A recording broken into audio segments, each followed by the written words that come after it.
අද මම ගොඩාක් ලේසි මෙනු එකක් තමයි හදන්න යන්නේ.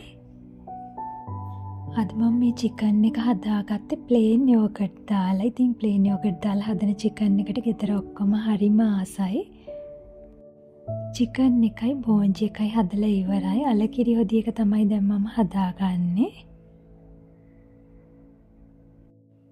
සොසේජස් ටිකුත් මම ටෙම්පරාදු කරගෙන තව මම සැලඩ් එකක් හදා ගන්නවා. Green apple, red apple, carrot, තක්කාලි එකතු කරලා.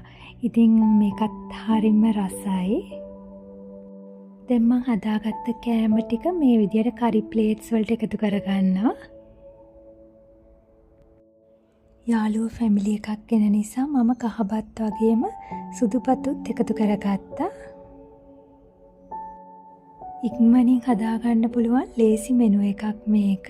ඉතින් යාළුවෝ නම් කෑම රසයි කිව්වා. එහෙනම් අපි ආයෙත් දවසක තවත් ලස්සන අලුත් වීඩියෝ එකකින් හමු වෙමු. ඔයාලට සුබ දවසක්.